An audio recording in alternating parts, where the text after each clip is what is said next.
মাকে ধুমকে কথা বলবে, বাপকে ঝিড়কে কথা বলবে, আর মিষ্টি কথা বলবে বন্ধুকে। বন্ধুর সঙ্গে মিষ্টি মিষ্টি কথা হবে। তিনজন শেষ। সূর্য ডুবে গেছে, মাগরিবের নামাজ হয়ে গেছে, বাড়ি থেকে হুন্ডা গাড়িটা বের করছে, কোথাও যাবে। 22 বছরের যুবক, আব্বা মুরব্বি ওখানে বসে আছে লাঠি হাতে করে। ওর আর ক্ষমতা নাই, চোখে কম দেখে। দরজাতে গাড়িটা যখন বের করছে, আব্বা হালকা করে বলছে, কে রে? মিজানুর নাকি রে? ও তো জানে রাতে ছোট বেটাটা ছাড়া কেউ যাবে না। মিজানুর নাকি রে? কোথায় যাবি বাবা? করণ দিকে যাবে বন্ধুর সঙ্গে সার্কেস দেখতে, টুঙ্গি দিকে যাবে। তাই ওই মাগরিব পর বের হয়েছে, কোথায় যাবি বাবা? এই কথাটা যে কত কলিজার ভিতর থেকে বলছে আপনি বুঝতে পারছেন না। চট করে ধুমকি দিলেন, বান বান করো না, বসে থাকো। কোথায় যাচ্ছি না যাচ্ছি, খালি যেখানে যাবো ওখানে মারবো, কোথাও কোথাও কোথাও। বাপকে বকে দিল, চলে গেল সার্কেসে। এবার কথা মিষ্টি বাপ পেল না, মিষ্টি কথা শুরু হলো বন্ধুর সঙ্গে। কি খাবি বল? ল্যাংচা খা, নাইলে ভুলকি মরে 2টি রসগোল্লা খা, চল এটা নে ওটা নে, কোল্ড ড্রিঙ্কস খা, কেমন আছিস বল। মিষ্টি মিষ্টি কথা বলে বন্ধুর সঙ্গে সার্কেস দেখলো। 6টা ঘন্টা কাটিয়ে দিল। ফিরছে যখন রাত্রি 1:45 বেজে গেছে। আড্ডা দিতে দিতে রাত্রি 1:45 বেজে গেছে। গাঁওয়ালা ঘুমিয়ে গেছে, মিজানুর এসেছে কিনা দরদ ব্যথা নাই। পাড়াওয়ালা ঘুমিয়ে গেছে, ফ্যামিলির সবাই ঘুমিয়ে গেছে। মিজানুর স্ত্রী 2 তলায় নাক ডাকিয়ে ঘুমাচ্ছে, কিন্তু একজনের ঘুম হচ্ছে না। বাড়ির বারান্দায় বসে বসে খালি ঢুলতে রয়েছে। এটার নাম হলো মা। মায়ের আর ঘুম হচ্ছে না। কলিজাটা আমার কখন আসবে? এ রোডের উপরে ডাম্পার ধরছে, কোচ ধরছে, এ রোডে বাস ধরছে, ওই রোডে আমার বেটা এত রাত্রিতে চলে গেছে, কখন আসবে? এই ভেবে ঘুম হচ্ছে না। ঠিক যখন 1:45 বাজছে, বাইকটা নিয়ে গুড়গুড় গুড়গুড় করে ঢুকছে। মা দৌড়েছে, দরজাটা খুলে দে বলছে, বেটা এলি বাবা। এটাও বলেছে কলিজা থেকে। ফট করে মাকে 2টা ধুমকে দিয়ে বলে, তোর কি ঘুম নাই? তোর হুঁশ নাই, খালি রাত জাগিস। ঘুমাইতে তো যা, ঘুমাকা তুই। এই যে বলে দিল। যাবার সময় বাপকে দিল, আসার পরে মাকে দিল। মধ্যখানে বন্ধুর সঙ্গে মধ্য কথা, আনন্দের কথা বললো। এরপরে দেখছে কেউ নাই, মাই তো একা আছে। টক টক করে জুতা খুলে 2 তলার উপরে গিয়ে দেখছে বুবি উবুর হয়ে শুয়ে আছে। 3G চলছে, টিভি চলছে, এলইডি চলছে, কিন্তু ঘুমিয়ে গেছে। ভূতের ঘরে ভূত নাচছে, ওর আর হুঁশ নাই। বিবিকে পাটা টিপে টিপে নরম করে উঠেছে। বিবি উঠে রেগে গেল, হ্যাঁ তুমি খালি এরকম রাত করো, আমাকে ভাল লাগে না। ওকে গলাতে ধরে চুমা দিয়ে বলছে, তুমি রাখলে আমি কেমন করে থাকবো? 2 জন আদর পেল, বন্ধু আদর পেল, বিবি আদর পেল। আর যাদের রক্তে পৃথিবীতে এলো, ওই 2 জন ধুমকানি পেল। ওই 2 জনের কলিজাতে ধাক্কা মারলো। আল্লাহ রসুল বলছেন, কিয়ামতের আগে এগুলো দেখিলিবি রে। আর মেয়েদের বসুভূতে হয়ে দুনিয়া করবে, মাকে ধমকাবে, বাপকে ধমকাবে, বন্ধুকে নিকট আত্মীয় বানাবে। 7খানা বলা হয়ে গেল। 15টার মধ্যে 7টা বলা হলো। 1 নম্বর, আমানতের খেয়ানতি চলবে, জনসাধারণের মাল নেতারা খাবে, জাকাতকে জরিমানা মনে করবে, বাপকে ধুমকে কথা বলবে, বন্ধুকে ভালোবাসবে, মাকে ধুমকে কথা বলবে, আর আপনার কি না মেয়েদের বশীভূত হয়ে দুনিয়া করবে।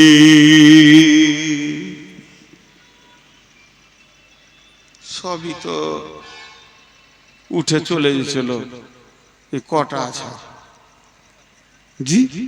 আর বাকি কটা শোনাবো না ছেড়ে দেবো? হ্যাঁ শোনান বলছে, তাও আসতে বলছে। রোগা সুগার তো আমার হয়েছে, তা আপনারা জোরে কথা বলেন। এবার হলো 8 নম্বরে, যাহা অতুল্লিমা লিগাইরি দ্বীন, তুল্লিমা লিগাইরি দ্বীন, দিন বেঁধে রেখে বেদিনীর শিক্ষার প্রচার প্রসার বেড়ে যাবে। কোরআনের শিক্ষা ছেলেকে দেবে না। মহিষপুরের মাদ্রাসার বয়স কম করে 20 বছর, তার বেশি, তারও বেশি বলছে। এমন ওই এলাকায় মাদ্রাসা আছে বয়স হলো 50 বছর, এই তার বাড়ছে না, ওই রকমই হয়ে আছে। মনে হচ্ছে যেন রুগী হয়ে গেছে মাদ্রাসাটা, এতিমখানা। কিন্তু এখানে যদি ইংলিশ মিডিয়ামের একটা মিশন করা হয়, 3 দিনে তত্তর করে 5 তলা বিল্ডিং হয়ে যাবে। কার টাকাতে হবে? ওই মিশন মালিকের টাকাতে নয়, সেক্রেটারির টাকাতে নয়, বরং ছাত্রের বাপের টাকাতে হবে।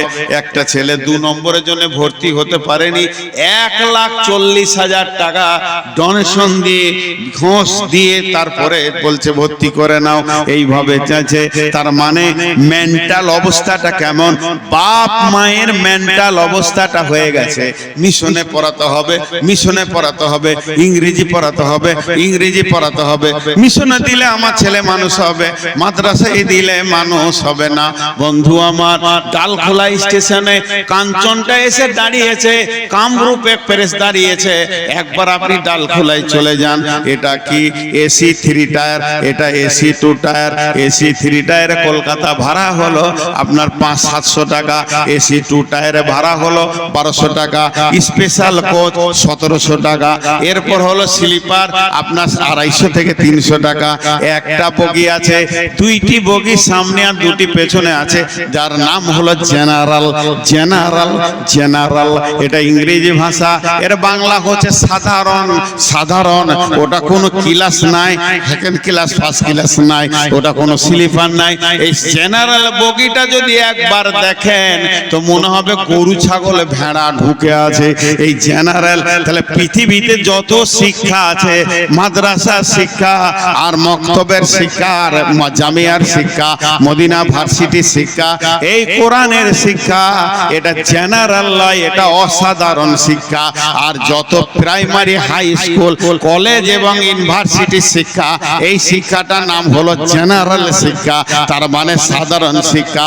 মা বাপ নিজের ছেলেকে গরু ছাগলের বগিতে ঠেলে ভরে দিচ্ছে, ঢুকে যা, আর স্লিপারে দিচ্ছে না। তার কারণে এদের মাথা বিগাড় নিয়েছে। মনে ভাবছে আমার ছেলে ডাক্তার হবে, মানুষ হবে, ইঞ্জিনিয়ার হবে, মানুষ হবে। বন্ধুরে, কলম নেন, লিখেলেন, নূর মোহাম্মদ মরে গেলে হয়তো এই সাউন্ড আর আসবে না। আপনার ছেলে ইঞ্জিনিয়ার যদি হয়, আর যদি একবার ভালো ডাক্তার, সার্জন হয়ে যায়, অফিসার হয়ে যায়, বউটা সেই মতো ঘরে আসবে। আপনার সংসারে কোনো মূল্য থাকবে না, চাকর ছাড়া আপনার কোনো মূল্য থাকবে না। জেনে রেখে দেন, ওই ছেলে আপনাকে সুখের ভাত দেবে না, আপনাকে টাকা পয়সা দিয়ে বৃদ্ধাশ্রমে পাঠিয়ে দেবে। আর অসাধারণ শিক্ষা, মা কি আব্বা কি এদের কাছে কেমন করে চলতে হয়, এটা যদি একবার কোরআন থেকে পেয়ে যায়, ছেলে আপনার কাছে সারা জীবন কাঁচুমুচু হয়ে থাকবে। এটা অসাধারণ শিক্ষা। এই সারা পৃথিবীকে শান্তি দিতে পারে। ডাক্তার মরে গেলে পড়া শেষ, ইঞ্জিনিয়ার মরে গেল বুদ্ধি শেষ, উকিল মরে গেল বুদ্ধি শেষ, জজ জজগিরি শেষ হয়ে গেল। এরকম যতগুলি স্তরের আপনি নাম নেবেন, ডাক্তার, ইঞ্জিনিয়ার, প্রফেসর, উকিল, জজ, ব্যারিস্টার, আর কিছু এআইএসআই অফিসার, সবগুলো আজরাইল যেদিন আসবে ওর নামের পরিচয় কেটে দিয়ে চলে যাবে, মুছে দিয়ে চলে যাবে, আর কাজে লাগবে না। কিন্তু বন্ধুরে, কোরআনের শিক্ষা, মাদ্রাসা শিক্ষা মরার পরে আরো সতেজ হবে। আল্লাহর নবী বলছেন, যে ছেলেটা হাফেজ হবে, যে ছেলেটা আলিম হবে, যে ছেলেটা হাফেজ হবে, যে ছেলেটা আলেম হবে, ছেলেটার কথা আলাদা। ওর মা আর বাপকে মুতির মিম্বারে কিয়ামতের দিন বসিয়ে দেয়া হবে। গোটা কিয়ামতের ময়দানের লোক তাকাবে আর বলবে, ওই মেয়েটির পেটে বাচ্চাটা আলেম না হলে হাফেজ, ওই ছেলেটার পেটের বাচ্চাটা আলেম কিংবা হাফেজ হয়েছে, আল্লাহ এত সম্মান দিয়েছে। পৃথিবীতে বাঁচবেন কতদিন? 50 বছর নাই 100 বছর। পৃথিবীতে বাঁচবেন কতদিন? আমি ধরে নিলাম 50 নাই সর্বোচ্চ 100 বছর। আর মুতির মিম্বারে বসে থাকবেন কতদিন? 50,000 বছর। তাহলে জেনে নেন আবাদান আবাদান জিন্দেগি। আল্লাহর নবী বলছেন আফসোস, অরিজিনাল শিক্ষাটা বাদ দিয়ে ওরা আলোচনা করবে। সোনা মানিকটা জন্ম নিয়েছে, মা বাপের মাঝে হাত পালে খেলছে, আর রাত্রি 10টায় স্বামী স্ত্রী চুক্তি করছে কোন মিশনে দিব রে, কোন মিশনে দিব রে, কোন গাড়ির জেনারেল বগিতে ঠেলে ভরে দিব রে, আমার ছেলেটাকে কামরূপের জেনারেল বগিতে দিব না কাঞ্চনের বগিতে দিব। এদের মাথাতে একবারও আসে না ছেলেটাকে আমি আল্লাহর কালাম পাকের হাফেজ বানাবো। এটা হলো 8 নম্বরে আলামত আপনার কিনা এই মানুষ কোরআনের শিক্ষা বাদ দিয়ে বেদিনী শিক্ষার পেছনে পড়ে যাবি।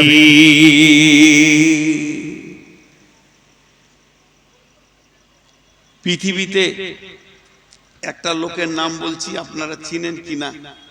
Del Carnegie. চিনেন? নাম শুনেছেন কোনোদিন? আরে হ্যাঁ না বলেন। ডেল কার্নেগি, ইনি খ্রিস্টান, বাড়ি আমেরিকা। এর কাজ হচ্ছে মানুষকে যুক্তি দেওয়া, উপর দিকে তোলা। কোন বড় বড় কোম্পানি ব্যবসা করতে গিয়ে ফেলিওর হয়ে গেছে, তো ওর কাছে খানি বুদ্ধি নেবে, ওপর দিকে তুলে দেবে। এই দিকেও পারদর্শী লোকটা, ডেল কার্নেগি নাম। তো লিখেছে যে এখন যদি কেউ খুব তাড়াতাড়ি ধনী হতে চায়, দুটো বিজনেস করে যেন, একটা স্বাস্থ্য, একটা শিক্ষা। আগেকার যুগে জ্বর হলে 2 দিন 3 দিন শুয়ে কাটিয়ে দিত, এটা ওটা ট্যাবলেট জড়ি বটি খেত। এখন যদি একটা নোকে ঘা হয় তো ব্যাঙ্গালোর যাবে ওটাকে চিকিৎসা করতে। আবার ওইটাকেই চায়ের দোকানে বলবে আমি ব্যাঙ্গালোর গিয়েছিলাম চিকিৎসা করতে। আর শিক্ষা, খালি একটা ইংলিশ মিডিয়াম স্কুল করে দেন, টাকা কত গেল দেখবেন আমার স্কুল ছেলে ভরপুর হয়ে যাবে। তা স্বাস্থ্য শিক্ষা, এটা হলো 8 নম্বর। 9 নম্বরে হচ্ছে জাহারাতিল আসওয়াত ফিল মাসাজিদে, মসজিদে জোরে জোরে জোরে জোরে বসে বসে গল্প করবি। মসজিদের আদব রাখবে না, আল্লাহর অফিসকে আড্ডাখানা বানাবে। এদের দিলে ভয় থাকবে না, জোরে জোরে জোরে মসজিদে দুনিয়ার কথা আলোচনা করবি। আপনাদের এলাকায় করে? আরে হ্যাঁ না বলে না? হ্যাঁ। ওদেরকে যদি বলা হয় চুপ কর রে ভাই, দুনিয়ার কথা মসজিদে জোরে জোরে বলিস না, তো ওরা বলবে যে ব্যবসা করাও তো ইবাদত, তো মসজিদে বলবো না কোথা বলবো? আরে ভাই ইবাদত হলে তো তার জায়গা আলাদা আছে। আল্লাহ নবী বলছেন যদি কোনো যুবক যুবতী ভরপুর যৌবনকালে স্বামী স্ত্রী একসঙ্গে মহব্বতের সঙ্গে প্রেমালাপে রাতটা কাটিয়ে দিতে পারে, যদি কোনো যুবক যুবতী যৌবনকালে স্বামী স্ত্রী তারা হালাল তারা যদি রাতটাকে মহব্বতের সঙ্গে প্রেমে কাটিয়ে দিতে পারে, ঝগড়া না হয়, মনোমালিন্য না হয়, গোটা রাতটা তাদের ইবাদতে লেখা হবে। তাহলে বিবির সঙ্গে জেনা করলে যেমন গুনাহ, বিবির সঙ্গে মিলে ওই রকম নেকি। তাহলে এই নেকিটা কি মসজিদে গিয়ে করবেন নাকি? তা তো হবে না। তাহলে একটা জায়গা আছে, আল্লাহর নবী আফসোস করে বলছেন মসজিদে জোরে জোরে দুনিয়ার গল্প করবি। এবার 10 নম্বরটা হলো আবার কঠিন। 1 নম্বরটা যেমন কঠিন, 10 নম্বরটাও এরকম কঠিন। আল্লাহর নবী বলছেন সাদাল কাবিলাতা ফাসিকুহুম, সাদাল কাবিলাতা ফাসিকুহুম, সাদাল কাবিলাতা ফাসিকুহুম। গ্রামের নেতা হবে, গ্রামের প্রধান হবে, মেম্বার হবে, চরিত্রহীন লোক, পরেশগার লোক হবে না, দিনদার লোক হবে না, মুত্তাকি লোক হবে না, মুমিন লোক হবে না, শিক্ষিত লোক হবে না, শান্ত মিজাজের লোক হবে না। এলাকার মধ্যে যেটা চোর লম্পট লাফাঙ্গার মাতাল উইয়া আবার গায়ের সর্দার হবে। বিচার করবে কে? মাতাল বিচার করবে, চোর লম্পটে বিচার করবে, চরিত্রহীন বিচার করবে। এরকম একটা দিন এসে যাবে রে, আর বিচারে মামলা করবে। একটা ছোট ছেলে, গরিবের ছেলে, এতিম ছেলে, বাপ নাই, ও কোনো রকম একটা চুরি করে ফেলেছে ভুলবশত, ছাগল চুরি করেছে, ভেড়া চুরি করেছে, ধরা পড়ে গেছে। প্রধান এসে ওর গালে দুটো চড় মেরে দিয়ে বলল, কেন চুরি করলি বল? আমাকে ডাকা হলো, আমার কাছে কম ছিল, নিতে পারতিস, তোকে 20 কেজি 1 মণ চাল দিয়ে দিতাম। তোর যদি অভাব ছিল, দুনিয়ার লোক বলবে প্রধান কত ভালো, কিন্তু প্রধান আসলে বলতে চেয়েছে, বাবা রে, একটা 3 কেজি ছাগল চুরি করে তুমি ধরা পড়ে গেছো, আমি 7200 কুইন্টাল চাল চুরি করেছি, এখনো ধরা পড়িনি। তার মানে বড় চোর ছোট চোরের বিচার করবে, এমন একটা দিন আসবে। আল্লাহর নবী বলছেন, সাদাল কাবিলাতা ফাসিকুহুম জামুল কাম আরজুলুহুম উকরিমার রাজুল মাকাফাতা সারহি। মানুষ মানুষকে সম্মান জানাবে তার মারের ভয়ে। একটা ডাক্তার যাবে, কেউ রাখবে না। একটা মাস্টার যাবে, কেউ রাখবে না। একটা ইঞ্জিনিয়ার যাবে, কেউ রাখবে না। একটা মুহাদ্দিস যাবে, কেউ রাখবে না। একটা মাদানি যাবে, কেউ রাখবে না। আর এলাকার গুন্ডা নেতাটা যখন পেরিয়ে যাবে, সবাই খালি বলবে, ভাই ভালো আছেন, আসেন চা খেয়ে যান। তার মানে মারের ভয়ে সম্মান দিয়া দিয়ে চলবে, এমন একটা জামানা আসবে। আল্লাহর নবী বলছেন, যারা প্রধান হবে, মেম্বার হবে, গায়ের নেতা হবে, নিজের নামটা সই করতে পারবে না, ছাগলের রাখাল গদিতে গিয়ে বসবে, এটা হবে অবস্থা। আল্লাহর নবী বলছেন, সেই জামানায় কি হবে রে উম্মত শুনেলে, জাহারাতিল কায়নাতু ওয়াল মাযিফু, ঘরে ঘরে টিভি, টেলিভিশন, গান বাজনা, সিনেমা, নাটক ঢুকে যাবে, এটাকে কেউ আটকাতে পারবে না। হুর হুর করে ঘরে ঘরে সব সময় যেন 24 ঘন্টা টানানা টানানা টানানা লেগে থাকবি। আজ থেকে 30 বছর 40 বছর আগে, 30-40 বছর আগে এই মহেশপুর গ্রামে যদি কারো গলিতে ঘরের পাশ দিয়ে ঘোরা হতো, কোনো কারণে গলির ভিতর দিয়ে যাওয়া হতো, তো ঘরের ভিতর থেকে সাউন্ড আসতো, মা, খালা, দাদা, দাদি, নানা কোরআনের তেলাওয়াত করছে। ওটা আর নেই। মুসলিম গাঁকে যদি তিলে তিলে ঘুরে দেন, একটা ঘর থেকে আর তেলাওয়াতের শব্দ পাবেন না, বরং এলইডির শব্দ গোটা 25 পেয়ে যাবেন। এটা চলে আসবে। আল্লাহ রাসূল বলছে, সেই জামানার ছেলেরা কি করবে? যুবকরা নষ্ট হয়ে যাবে। সুরিবাতিল খুমুর, তারা মদ পান করবে। আল্লাহ নবী আফসোস করে বলছেন, খাসলাতু মিন উম্মতি, আমার উম্মত, আমার উম্মত, আমার উম্মত। তার গালে গালে যদি থাপ্পড় মারা হয় তো একটাই কথা বলবে, আমি রাসূলের উম্মত, আমি মুহাম্মদ সাল্লাল্লাহু আলাইহি সাল্লামের উম্মত, আমি আল্লাহর গোলাম। এই দুটো সে স্বীকার করবে। তারপরও তার কাছে মদের বোতল পাওয়া যাবে, এত মদ পান করবে, ওর হুঁশ হবে না। আল্লাহ নবী যেদিন মেরাজের রাত্রিতে গেলেন, জিবরাইল আমিন 2টি গিলাস এনেছিলেন, একটা ট্রের উপরে চাদর ঢাকা দিয়ে। ইয়া রাসূলুল্লাহ, আপনি একটা তুলেলেন, একটাতে ছিল দুধ আর একটাতে ছিল মদ।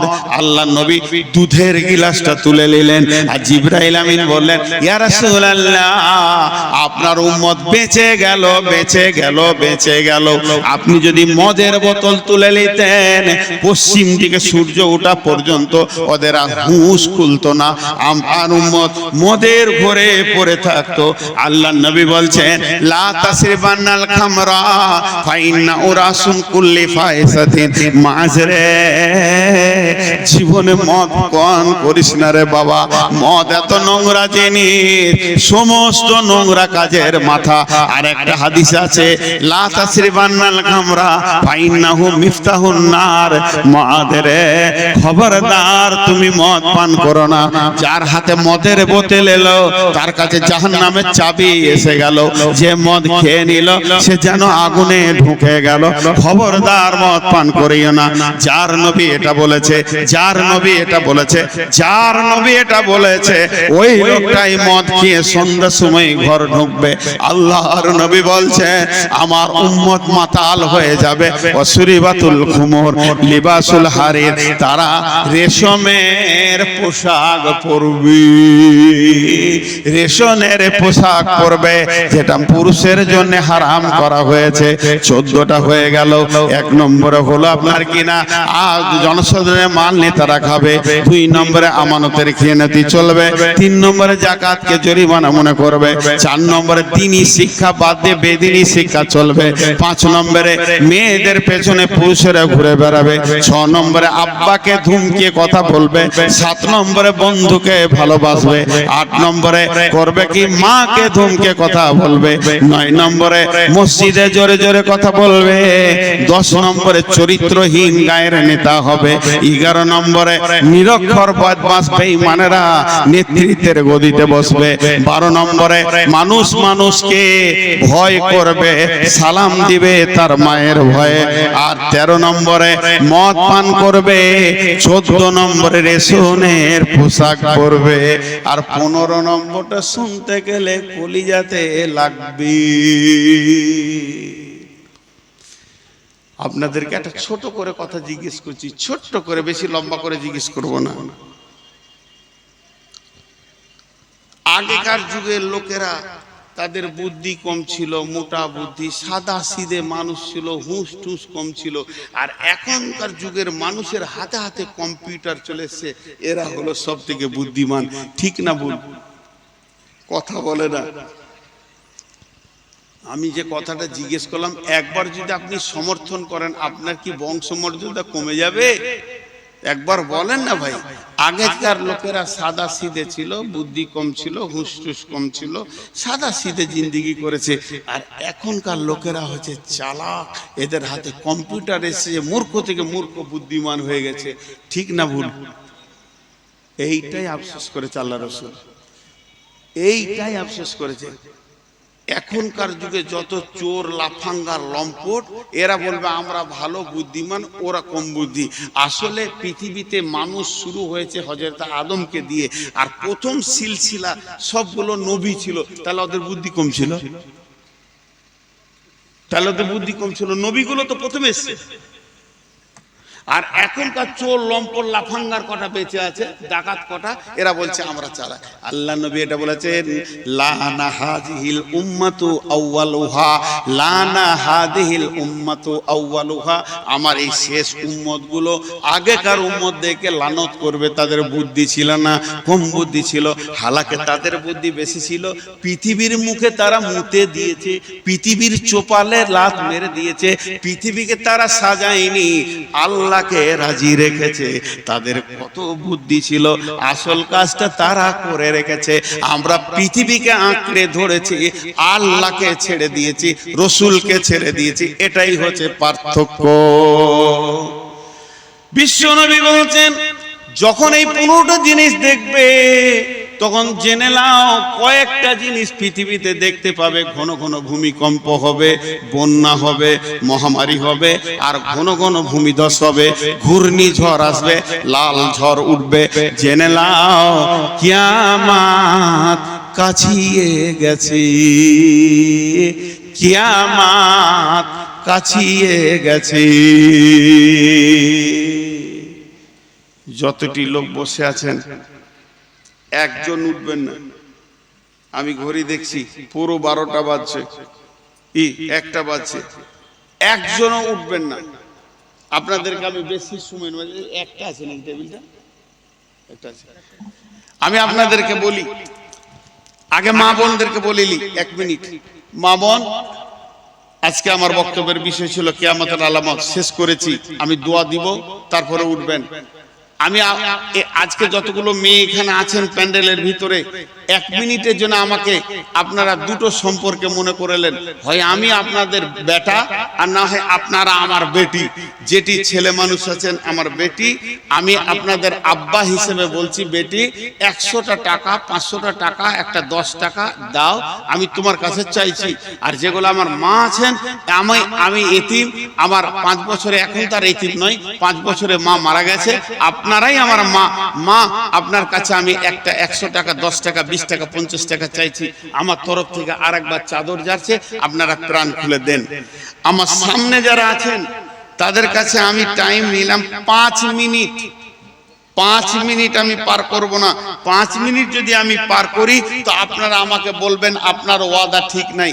শুধু আপনাদের হাতগুলো ধরে বলছি 5 মিনিট উঠবেন না, এখন থেকে স্টার্ট করলাম, আর 5 মিনিট উঠবেন না। এই 5 মিনিটে কোনো আল্লাহর গোলাম আছেন, এটা 5000 2000 1000 দিবেন, যিনি টাকা দিবেন তিনি উঠে আসবেন। বাকি 5 মিনিট আপনি বাড়ি গিয়ে বিশাল কিছু করতে পারবেন না, একসঙ্গে শেষ করব, আল্লাহ খুশি হবেন। কেউ আছেন আল্লাহর বান্দা, আল্লাহর গোলাম কেউ আছেন? একটা 1000 2000 দেনেওয়ালা? জামিরুলের আব্বা দিয়েছে 5000, ও মা দিয়েছে 9টা তাবিজ। মাশাআল্লাহ, বহুত জিনিস দামি করেছে। খালি একটা কথা আবার বলছি, উঠে চলে যেন না, 5 মিনিটের জন্য চলে যেন না। জি দেন, আমাকে দেন। যে এলো চষে, সে আছে বসে, লাড়া কাটাকে ভাত দিতেছে, ভিক্ষা করছি আমি আর টাকা দিচ্ছি ওদেরকে, হুঁশ। মাশাআল্লাহ, কত আছে ভাই? ও, আপনি কি দিবেন? আপনি কি দিবেন? না, টাকা লাগবে। 1000 টাকা দিলেন ভাই, বলেন আপনি তো সভাপতি মানুষ, কত দিবেন? তাড়াতাড়ি দেন। আপনার মা দিয়েছে, আপনার মা আমার মা দিয়েছে, এটা আমি বুঝে নেব। আপনি কি দিয়েছেন বলেন? আপনি 2000 টাকা দেবেন। কেন 2000 টাকা দেবেন? হ্যাঁ,